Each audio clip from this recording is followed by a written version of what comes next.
Hello students, let's show the question. So the question is characterization of families is done on the basis of, पूछा गया है कि जो families का characterization किया जाता है वो किसके basis पे किया जाता है?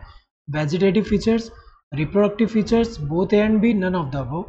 तो अगर हम देखें जैसे example plants की अगर हम बात करें तो प्लांट्स को जो फैमिलीज में ग्रुप किया जाता है डिफरेंट फैमिलीज में, वो किसके बेसिस में? जो उनका मॉर्फोलॉजिकल फीचर्स है उसमें दो फीचर्स आ जाते हैं. एक कौन सा है? वेजिटेटिव फीचर्स, जिसमें वेजिटेटिव पार्ट के फीचर्स आ जाएंगे जैसे कि लीव्स हुए.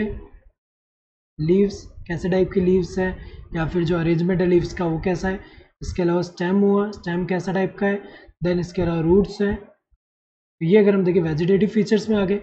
Then second one is reproductive features. तो रिप्रोडक्टिव फीचर्स में कौन सा आ जाते हैं? जो फ्लावर के अंदर है, जो पेटल्स, सेपल्स, देन जो स्टेमन है, देन इसके अलावा जो पिस्टिल है. तो अगर हम देखें यहाँ पे जैसे एग्जांपल अगर हम देखें सेपल या पेटल का अरेंजमेंट कैसा है, उनका नंबर कितना है. तो अगर हम देखें ये जो है ये सारे फीचर जो है वो रिप्रोडक्टिव में आ गए.